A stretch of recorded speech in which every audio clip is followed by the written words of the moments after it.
So, I want to dive into the etiology on PCOS a little bit, as well as some of the hormonal findings that we might see with this condition. PCOS stands for polycystic ovarian syndrome. And for a kind of brief overview of what PCOS is, I really encourage you to watch my other video, which will be in the link below. All right, so let's start at the level of the brain in the hypothalamus. So, the hypothalamus releases GnRH, gonadotropin releasing hormone. And GnRH then travels in the blood to the anterior pituitary gland where LH and FSH are then released, right? LH is luteinizing hormone and FSH is follicle stimulating hormone. So then LH and FSH travel through the bloodstream where they can act on the theca cells and the granulosa cells of the follicles in the ovaries. So, if we look at the structure of a follicle, we have the theca cells in this outer layer, and then we have an inner layer made up of granulosa cells. Okay, so what can happen in a woman with PCOS is that she might not be ovulating regularly, or she may not be ovulating at all. So, if we really think back to the menstrual cycle, remember that the first half of the cycle is the follicular phase, and then a dominant follicle releases its egg, which is termed ovulation. And then in that second half of the cycle is the luteal phase, and this is where we get the uprise of progesterone. And if you recall, progesterone is made from that follicular tissue that is left behind after ovulation occurs. So it's this tissue, which we call the corpus luteum, that is producing the progesterone.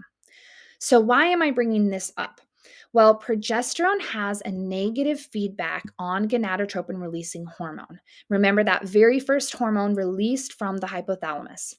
And so, through this negative feedback, progesterone says, stop, we don't need you right now. And therefore, no LH and no FSH are stimulated during this time. But if there's no ovulation, then this means there's no corpus luteum, which means that there is too low of progesterone.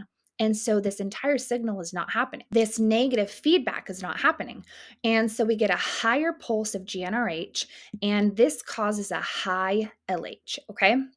Because the cells that secrete luteinizing hormone, LH, are much more responsive to this fast GnRH pulse. And FSH is much less responsive. So we end up with high LH and have low FSH. And remember what FSH does. FSH is what helps stimulate follicles to mature so that one can become the dominant follicle every month and ovulation can happen. Follicle stimulating hormone.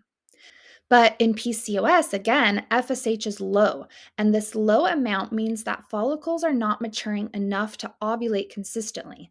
And so the ones that don't mature enough to get to that point of ovulation are the cysts that form on the ovary, and that we can really kind of view as all these sort of failed attempts at ovulation. And so then what does having this high amount of luteinizing hormone mean, LH? Well, LH stimulates the theca cells, remember those outer cells of the follicle, to make high androgens, right? So then we get this clinical presentation of high androgen like symptoms like acne, especially around the jawline, hair growth where she doesn't want hair growing, alopecia.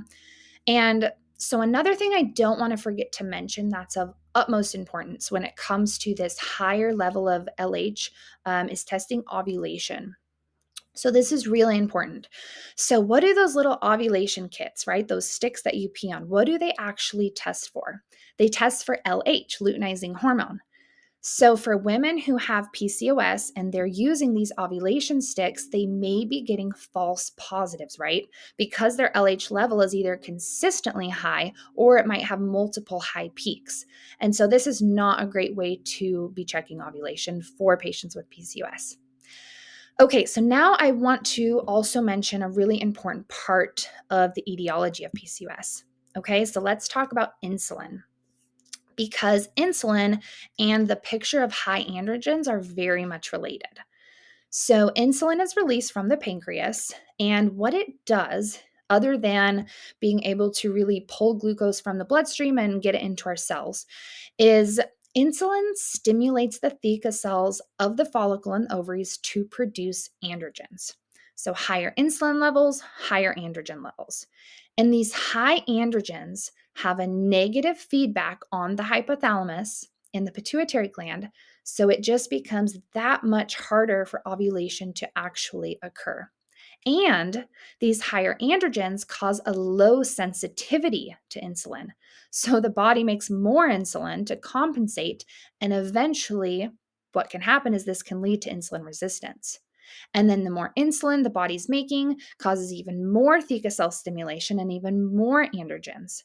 So, as we can see, it's kind of this whole vicious cycle, really, right? So, in a woman with PCOS who's trying to optimize her health and maybe even looking to conceive, it's really important that we look into all of these areas of hormonal health, metabolic health, and then from a functional medicine perspective, we want to be looking even deeper and addressing things like diet and exercise and sleep quality and look at her stress, right?